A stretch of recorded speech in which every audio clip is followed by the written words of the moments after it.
Hello আমার গুলুমুলু দুষ্টু মিষ্টি বন্ধুরা, তোমরা সবাই কেমন আছো?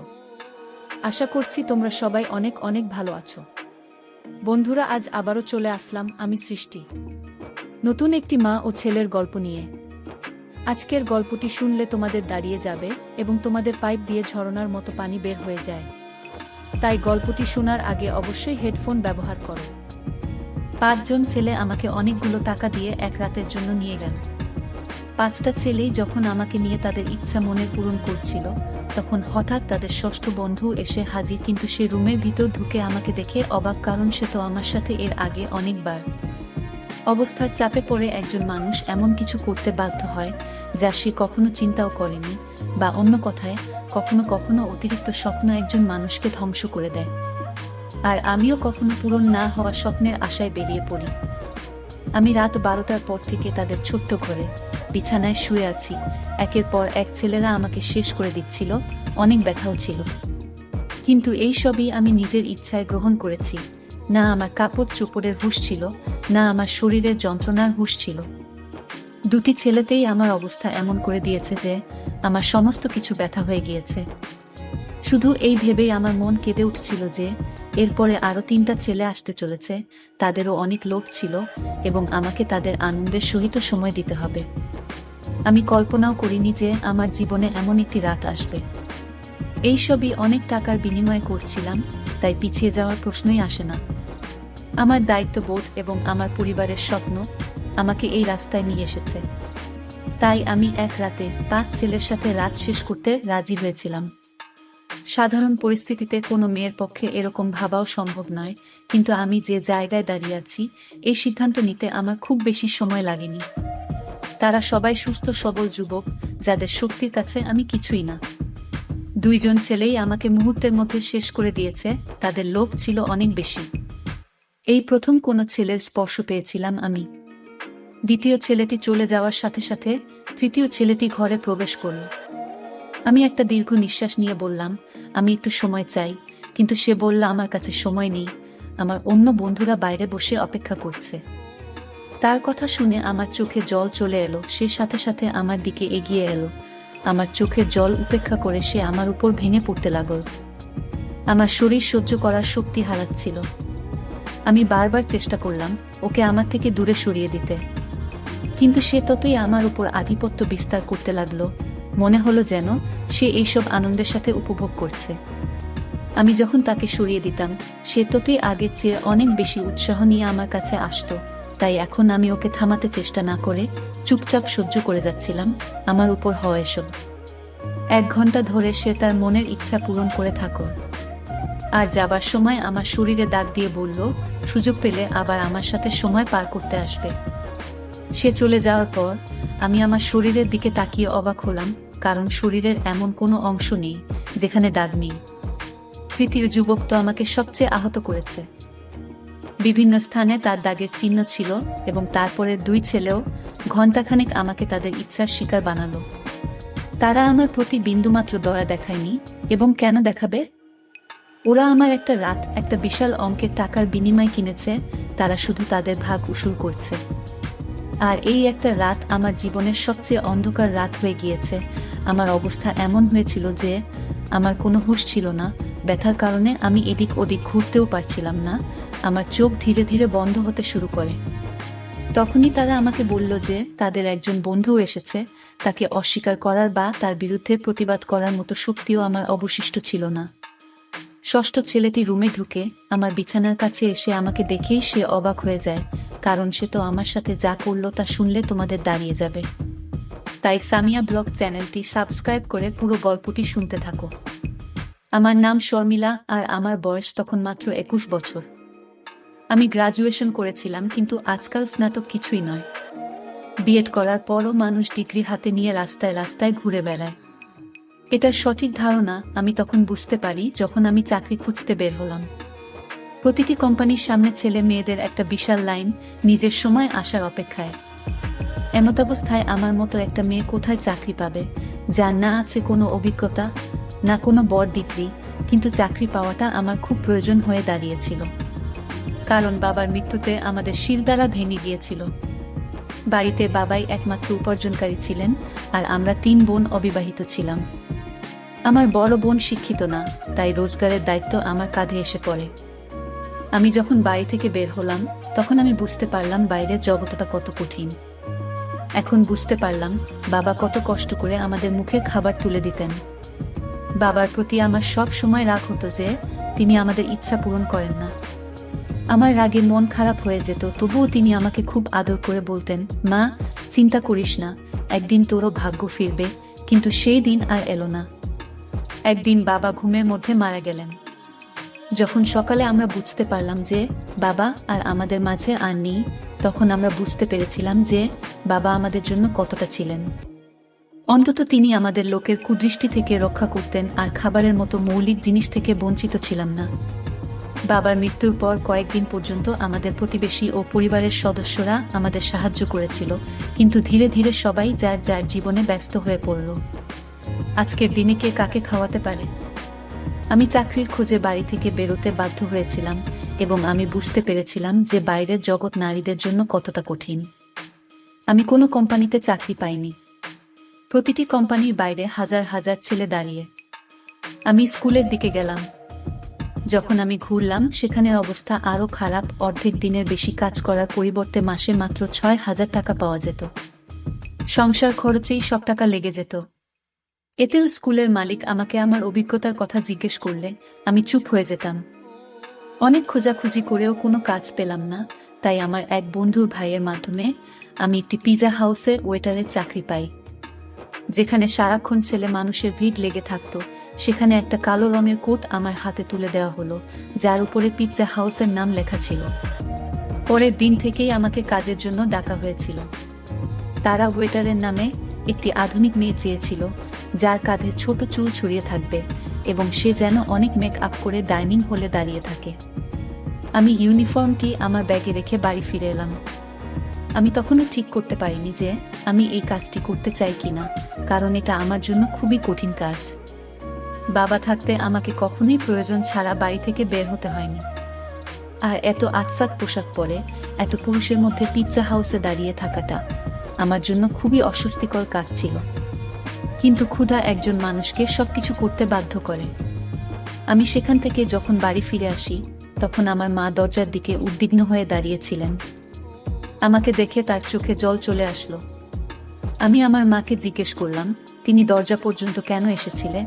তখন মা কাঁদতে শুরু করে বলল, মা, কারেন্ট মিটারের লোকজন এসে আমাদের বিদ্যুৎ কেটে দিয়ে গেছে। মায়ের কথা শুনে আমার হৃদয় কেঁদে উঠল। এখন খুব গরম, কারেন্ট ছাড়া বেঁচে থাকা খুব কঠিন। কিন্তু গত 2 মাস ধরে আমরা বিল দিতে পারিনি, সম্ভবত সে কারণেই আমাদের বিদ্যুৎ কেটে দিয়েছে। মায়ের চোখের জল আমাকে সিদ্ধান্ত নিতে বাধ্য করে। আমি মাকে জড়িয়ে ধরে বললাম, আমি একটা ভালো জায়গায় চাকরি পেয়েছি, কাল থেকে আমাকে কাজে যেতে হবে। মা আমার মাথায় হাত রেখে বললেন, এখন তুই আমাদের ভরসা, আর তোকেই তোর 2 বোনের বিয়ের ব্যবস্থা করতে হবে। মা আমার কাঁধে একটি ভারী দায়িত্ব দিয়ে দিলেন। আমি ভাবছিলাম কিভাবে আমি এই দায়িত্ব পালন করব, কিন্তু আমাকেই এই দায়িত্ব পালন করতে হবে। মা জিজ্ঞেস করছিলেন আমি কোথায় চাকরি পেয়েছি, কিন্তু আমি তাকে বলতে চাইনি আমি কোথায় চাকরি পেয়েছি। তাই আমি মাকে বললাম যে আমি একটি বড় কোম্পানিতে একটি ভালো চাকরি পেয়েছি। আমার কাজের সময় ছিল বিকাল 3টা থেকে রাত 11টা পর্যন্ত। আমি অনেক কষ্টে মাকে এই কথাটা বলেছিলাম। আমার চাকরির সময় জেনে তিনি অবাক হয়ে আমার দিকে তাকাতে লাগলেন যে এটা কোনো কোম্পানি যেখানে বিকেল 3টায় তোকে কাজে ডাকে। আমি মিথ্যা বলেছিলাম যে এটা একটা মাল্টিন্যাশনাল কোম্পানি, এখানে 24 ঘন্টা কাজ চলে। এই সময়ে আমাদের টাকার এত প্রয়োজন ছিল যে তিনি আমাকে প্রশ্ন করার পরিবর্তে আমার মা আমাকে প্রচুর আশীর্বাদ করলেন। পরের দিন দুপুর 2টায় পিৎজা হাউসের জন্য বেরিয়ে পড়লাম। আমি কি জানতাম এখান থেকে আমার ভাগ্য আমাকে কোথায় নিয়ে যাবে। পিৎজা হাউসে আসার পর ইউনিফর্ম চেঞ্জ করছিলাম। ম্যানেজার আমাকে পিৎজা হাউসের দরজার কাছে দাঁড় করিয়ে বললেন, আজ তোমার প্রথম দিন, তাই তুমি আসা যাওয়া সবাইকে সম্মানের সাথে স্বাগত জানাবে। তারপরে আমার দিকে তাকিয়ে সে রেগে বলল, এটা কি রকম হলো, আগে তুমি তোমার মেকআপ করো। ম্যানেজারের কথা শুনে আমি টেনশনে পড়ে গেলাম, কারণ আমার মেকআপ ছিল না। সেখানে উপস্থিত আরেকটি মেয়ে তার মেকআপ নিয়ে সে আমার মুখের উপর খুব দ্রুত তার হাত নাড়ছিল এবং তারপরে আমি যখন আয়নায় নিজেকে দেখলাম, আমি অবাক হয়ে গেলাম। আমি জানতাম না যে আমি এত সুন্দর। আমার গায়ের রং ফর্সা, কিন্তু একটু মেকআপ করার পর আমি পুরোপুরি উজ্জ্বল হয়ে উঠলাম। আয়নায় নিজেকে দেখছিলাম, তখন মেয়েটি বলতে শুরু করলো যে এই লোকগুলো তোমাকে শুধু তোমার সৌন্দর্যের জন্য এখানে রেখেছে, নইলে কাজ করার জন্য তো অনেক লোক আছে। আমি জানলাম যে আমি আমার যোগ্যতার জন্য নয়, আমার সৌন্দর্যের কারণে এই কাজটি পেয়েছি। কাজের প্রথম দিনটি আমার জন্য খুব কষ্টের ছিল। আমি 3টা থেকে দরজায় দাঁড়িয়ে এখানে আসা নারী পুরুষদের স্বাগত জানাচ্ছি। মহিলাদের সংখ্যা খুবই কম, বেশিরভাগ পুরুষরাই আসছিলেন। শেষের দিকে আমার পায়ে খুব ব্যথা ছিল। তারপরেও বাসে ধাক্কা খেতে খেতে রাত 12টার দিকে বাড়িতে পৌঁছালাম। মা জেগে আমার জন্য অপেক্ষা করছিল। আমি মায়ের সাথে বসে খাবার খেয়ে তাড়াতাড়ি বিছানায় শুয়ে পড়লাম। আমি বাবাকে খুব মিস করছি। বাবা আমার বেশিরভাগ ক্ষোভ সামলাতেন, তবুও আমি সবসময় তার সাথে এটা সেটা নিয়ে রাগ করতাম। আমি পায়ের ব্যথায় ছটফট করতে করতে বুঝতেই পারিনি কখন ঘুমিয়ে পড়েছি। পরের দিন আবার 2টার দিকে বাসা থেকে বের হলাম। আজ আমাকে দরজার কাছে দাঁড় না করিয়ে অর্ডার নেওয়ার কাজটি দেওয়া হয়েছিল। এই কাজটা আমার কাছে কিছুটা সহজ মনে হয়েছিল, কিন্তু কিছু সময় পরে বুঝেছিলাম এই কাজটা মোটেও সহজ নয়। আমি যার কাছে অর্ডার নিতে যেতাম, প্রায় পুরুষরা আমার মাথা থেকে পা পর্যন্ত তাকিয়ে হাসতো এবং জবাবে আমাকেও হাসতে হতো, কারণ এটাই আমার কাজের নিয়ম। তারা ইচ্ছাকৃতভাবে অর্ডার দিতে অনেক সময় নিত। মাঝে মাঝে অর্ডার দেওয়ার সময় আমার এত কাছে আসতো যে আমার নিঃশ্বাস বন্ধ হয়ে যেত। এখন আমি ভালোই বুঝতে পারছি যে এই পিৎজা হাউসটি ওয়েটারের কারণেই চলত। এখানে আসা বেশিরভাগ পুরুষই আসত শুধুমাত্র মেয়েদের জন্য। দিনগুলো এভাবেই চলে যাচ্ছিল এবং আমি এখানে কাজ শুরু করার 1 মাস হয়ে গেল। সেই 1 মাসে অনেক কিছু ঘটে, যা আমার জন্য খুবই অদ্ভুত ছিল। পুরুষদের অর্ডার দেওয়ার অজুহাতে কাছে আসা এবং ডবল মিনিং যুক্ত শব্দ ব্যবহার করা। কিন্তু এই চাকরির সবচেয়ে ভালো জিনিস হল বেতন ছাড়াও এই 1 মাসে প্রচুর টিপের টাকা জোগাড় হয়েছিল। সেই টাকা আমি বিদ্যুতের বিল মেটাতে ব্যবহার করি। ধীরে ধীরে পিৎজা হাউসের পরিবেশে অভ্যস্ত হয়ে পড়ি। প্রতিদিন সন্ধ্যায় 5 জন ছেলে পিৎজা খেতে এসে কোনার টেবিলে বসত। সেই টেবিলটা ছিল আমার ভাগে। আমি প্রতিদিন তাদের কাছে অর্ডার নিতে যেতাম। তারা 5 জনই 24-25 বছর বয়সী যুবক, যারা আমার দিকে গভীর দৃষ্টিতে তাকাতো। আজও যখন আমি তাদের কাছে অর্ডার নিতে গেলাম, তাদের একজন জিজ্ঞেস করে, তুমি এখানে বাধ্য হয়ে কাজ করতাই না? আমি হ্যাঁ বলে দিলাম। সে সাথে সাথে তার কার্ডটি বের করে আমার সামনে রেখে বলল, তোমাকে খুব ভদ্র মেয়ে বলে মনে হচ্ছে। যদি তোমার কোনো সাহায্যের প্রয়োজন হয় তবে দয়া করে আমাকে মনে রেখো। আমি কিছু না ভেবেই কার্ডটি তুলে আমার কোটের পকেটে রাখলাম। আমি যখন কার্ডটি নিলাম, সে হাসল। তারপরে এই চলতে থাকলো। প্রতিদিন আমি তাদের অর্ডার নিতে যেতাম, তাদের একজন আমাকে প্রশ্ন করত। এইভাবে প্রতিদিনের কথা বলার কারণে আমাদের মধ্যে কিছুটা বন্ধুত্বপূর্ণ সম্পর্ক তৈরি হয়ে যায়। 2য় মাসও দেখতে দেখতে পার হয়ে গেল। তারপর একদিন মা আমাকে বললেন যে তোর বড় দিদির খুব ভালো একটা সম্বন্ধ এসেছে আর তারা তাড়াতাড়ি বিয়ে করাতে চায়। মায়ের কথা শুনে আমি টেনশনে পড়ে গেলাম, কারণ সবেমাত্র আমি বাড়ির খরচ বহন করেছি, বিয়ের দায়িত্বের কথা ভাবতেও পারিনি। মা বলতে শুরু করেন, তোর কোম্পানি থেকে লোন নে, অনেক বড় কোম্পানি, লাখ টাকা লোন পেলেও তোর দিদির বিয়ে ভালোভাবে হয়ে যাবে। আমার বড় দিদি 24 বছর বয়সী এবং মা তাকে নিয়ে খুব টেনশনে ছিলেন। এখন আমি কিভাবে মাকে বলবো যে আমি পিৎজা হাউসে ছোট একটা চাকরি করি? আমি কিভাবে লাখ টাকা জোগাড় করব? তাই আমি মায়ের কথার কোনো রিপ্লাই দেইনি। কিন্তু মায়ের চোখে আসার আলো স্পষ্ট দেখতে পাচ্ছিলাম। আমার মা নিশ্চিত ছিলেন যে আমি কোম্পানি থেকে লোন পাব। আর আমি ভাবছিলাম আমার মিথ্যা আমাকে কিভাবে ফাঁসিয়ে দিয়েছে। পরের দিন আমি কাজের সময় সারাক্ষণ টেনশনে ছিলাম, যেটি আমার সাথে কাজ করা মেয়েটি লক্ষ্য করেছিল। সে আমাকে বলল, শর্মিলা, তোমার খুব মন খারাপ মনে হচ্ছে। আমি তাকে বলেই দিলাম আমার বড় দিদির বিয়ে দিতে হবে, কিন্তু আমার কাছে এত টাকা নেই। আমার কথা শুনে সে বলল, তাহলে এত খরচ করার কি দরকার? কোনোরকম ভাবে বিয়ে দিয়ে ছেড়ে দাও। ওর কথা শুনে আমি চিন্তায় পড়ে গেলাম। ও ঠিকই তো বলছে, এত বড় করে করার কি দরকার? বাড়িতে এসে মাকে পরামর্শ দিলাম দিদিকে সাধারণভাবে বিদায় দিতে, কিন্তু আমার কথা শুনে মা বলতে শুরু করেন যে আমাদের অবস্থার কথা সবাই জানে না। ছেলের পরিবার আগে থেকেই যৌতুকের একটা লম্বা লিস্ট ধরিয়ে দিয়েছে। আর এখন যদি তোর দিদিকে খালি হাতে বিদায় দেই, তাহলে ওর শ্বশুরবাড়ির লোকেরা সারা জীবন ওকে কথা শোনাতে থাকবে। মায়ের কথা শুনে আমি রেগে গিয়ে বললাম, দিদির এমন জায়গায় বিয়ে দেওয়ার কি দরকার? আমার কথা শুনে তিনি রেগে গিয়ে বললেন, অনেক কষ্টে একটা ভালো সম্বন্ধ এসেছে, তাতেও তুই দোষ খুঁজছিস। আজ যদি তোর বাবা বেঁচে থাকতেন, তাহলে এসব নিয়ে আমাকে ভাবতে হতো না। যে কোনো উপায়ে তিনি মেয়ের বিয়ের টাকা জোগাড় করতেন। মায়ের চোখে জল দেখে মনে খুব কষ্ট পেলাম। তিনি তো ঠিকই বলেছেন, বাবা বেঁচে থাকলে কোনো না কোনোভাবে টাকা জোগাড় করতেন। আমি মাকে জড়িয়ে ধরে কথা দিলাম যে আমি তাড়াতাড়ি টাকার ব্যবস্থা করে দেব। আমি নিজেও জানতাম না এত টাকা কোথায় পাবো আমি। বাবার ছায়া সত্যি সন্তানের জন্য বড় আশীর্বাদ। তারা নিজের জীবনের ঝুঁকি নিয়েও সন্তানকে জীবনের সব সুখ দেয়। আমার পক্ষে বাবার জায়গা নেওয়া খুব কঠিন ছিল। এভাবে টেনশনেই দিনগুলো কেটে যাচ্ছিল। পিৎজা হাউসের ম্যানেজারের সাথে টাকার কথা বলেছিলাম, কিন্তু আমার কথা শুনে তিনি এমনভাবে আমার দিকে তাকালেন যে আমি নিজেই মাটিতে ঢুকে যেতে চাইলাম। ওই ছেলেগুলো প্রতিদিন পিৎজা খেতে আসতো। আমি ওদের অর্ডার নিতে সেখানে গেলে ওদের একজন জিজ্ঞেস করলো, কি ব্যাপার, আজ তোমার মুখটা একদম বিষণ্ণ দেখাচ্ছে কেন? জানি না। তার কথা শুনে আমার চোখে জল চলে এলো। সে বারবার বলতে লাগলো আমার সমস্যা তাকে জানাতে। না চাইলেও আমি তাকে আমার সমস্যার কথা বললাম, কারণ আমিও এমন একজনকে খুঁজছিলাম যার সাথে আমি আমার অনুভূতি এবং কষ্ট শেয়ার করতে পারি। আমার কথা শুনে তার মুখে হাসি ফুটে উঠল এবং বলল, তুমি এত ছোট একটা ব্যাপারের জন্য মন খারাপ করেছ? আমরা তোমাকে আমাদের কার্ড কি জন্য দিয়েছিলাম? যাতে কোনো সমস্যা হলে তুমি আমাদের মনে রাখতে পারো। আমি অবাক চোখে তাকিয়ে রইলাম। আমি কল্পনাও করতে পারিনি যে ওই 5 অপরিচিত ছেলে আমাকে টাকা দিতে পারে, কিন্তু তারা 5 জনই সঙ্গে সঙ্গে আমাকে লাখ টাকা অফার করলো। আমি তাদের দিকে তাকিয়ে রইলাম। সে বলল যে 20,000 টাকা দেওয়া তাদের জন্য কোনো ব্যাপার না, তবে আমাকেও তাদের জন্য কিছু কাজ করতে হবে। তাদের কথা শুনে আমি অনেক সময় ধরে চেষ্টা করেও বুঝতে পারলাম না আমি ওদের কি কাজে লাগতে পারি।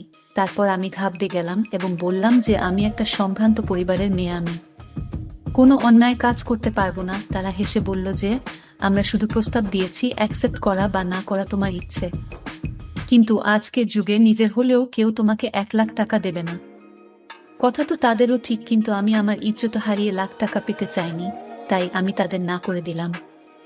যখন বাড়ি ফিরলাম তখনও মা ও দিদি আমার জন্য অপেক্ষা করে বসেছিলেন। মা জানান দিদির শ্বশুর বাড়ির লোকজন 1 মাস পর বিয়ের কথা বলছে এবং তারা তাদের ছোট ছেলের জন্য দিদির পাশাপাশি মেজ দিদিকেও তাদের বাড়ির বউ করতে চায়। এতে এক খরচে 2 বিয়ে হয়ে যাবে।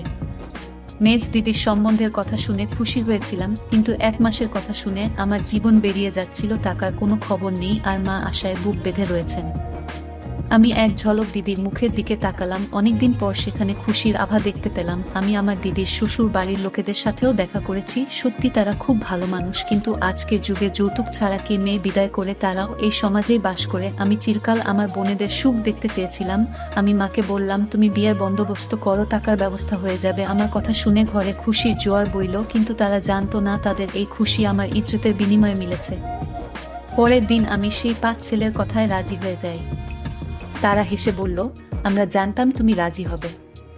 তারা 5 জনই প্রস্তাব দিল তারা আমাকে 1 রাতের জন্য তাদের সাথে নিয়ে যাবে। আমি আমার মাকে বললাম যে বছর শেষ হওয়ার কারণে কোম্পানিতে অনেক কাজ আছে, তাই আমাকে কোম্পানিতে 1 রাত থাকতে হবে। আর কোম্পানি আমার লোন পাস করেছে, তাই আমাকে তাদের কথা মানতে হয়েছে। লোন পাস হওয়ার কথা শুনে মা এত খুশি হয়েছিলেন যে তিনি আমাকে রাত থাকার অনুমতিও দিয়ে দেন। আর আমি পিৎজা হাউস থেকে ছুটির পর ওই 5 ছেলের সাথে চলে গেলাম। তারা তাদের নিষ্ঠুরতার দ্বারা আমাকে ক্ষতবিক্ষত করেছিল। যখন 6ষ্ঠ ছেলেটি ভিতরে আসে, আমাকে দেখে তার চিৎকার বেরিয়ে গেল, কারণ পুরো বিছানা রক্তে ভিজে গেছিল এবং সম্ভবত আমি জীবনের শেষ নিঃশ্বাস নিচ্ছিলাম। সে সাথে সাথে আমাকে কোলে করে গাড়িতে তুলে একটি ছোট হাসপাতালে নিয়ে আসে। সেখানে ডাক্তার সম্ভবত তার পরিচিত কেউ ছিল। কয়েক ঘন্টা আইসিইউতে থাকার পর আমার অবস্থা কিছুটা ভালো হলো, কিন্তু আমার ক্ষতবিক্ষত শরীর আমার সর্বনাশের সাক্ষ্য দিচ্ছিল। সেই ছেলেটিও সেই 5 জনের বন্ধু ছিল, কিন্তু তার মধ্যে কিছুটা মানবতা ছিল এবং আমার প্রতি তার করুণা হয়েছিল। নইলে হয়তো আমি ওই বিছানাতেই মারা যেতাম। আমি আমার মাকে ফোন করে বলেছিলাম যে আমাকে কোম্পানি থেকে ছাড়েনি। ছেলেটি নিজেই হাসপাতালের যাবতীয় খরচ বহন করেছিল এবং তার বন্ধুদের কাছ থেকে 1 লক্ষ টাকা নিয়ে আমাকে দিয়েছিল। ওই 5 জন খুব বড়লোক বিজনেসম্যান বাবার ছেলে ছিল, যারা চাইলে আমার ইজ্জত নষ্ট না করেও সাহায্য করতে পারত। আমি সুস্থ হওয়ার পর আমাকে হাসপাতাল থেকে ছেড়ে দেওয়া হয় এবং টাকাও আমার হাতে আসে, কিন্তু এখন কিছুই আগের মতো ছিল না। ছেলেটি আমাকে তার কারখানায় চাকরির প্রস্তাব দিয়েছিল এবং আমাকে আশ্বাস দিয়েছিল যে আমি সেখানে সম্মানের সাথে কাজ করতে পারবো। আজ আমার 2 বোনের বিয়ে হয়ে গেছে এবং আমি ওই ছেলেটির কারখানায় কাজ করছি। একটা কথা আমি ভালোভাবে বুঝতে পেরেছি যে বর্তমান সময়ে বিনা স্বার্থে সাহায্যকারীর সংখ্যা নেই বললেই চলে। কাজ করা মেয়েদের প্রতি সর্বদা সম্মানের চোখে তাকান, কারণ তারা খুব অসহায় হয়ে ঘর থেকে বের হয়। এমনকি তারা আটসাট পোশাক পরে পিজা হাউসের দরজায় দাঁড়িয়ে থাকতেও দ্বিধাবোধ করে না। বন্ধুরা, গল্পটি যদি তোমাদের ভালো লেগে থাকে তাহলে ভিডিওটিতে একটি লাইক দিয়ে সামিয়া ব্লগ চ্যানেলটি সাবস্ক্রাইব করে রেখো। বন্ধুরা, আমি সৃষ্টি। আজকের গল্পটি এখানে শেষ করলাম। দেখা হবে পরবর্তী গল্পে। আর হ্যাঁ, তোমরা যারা আমার সাথে ভিডিও কলে কথা বলতে চাও তারা আমার চ্যানেলটি সাবস্ক্রাইব করে রাখো। পরবর্তী গল্পে আমি আমার ইমো নাম্বারটি তোমাদেরকে দিয়ে দিব।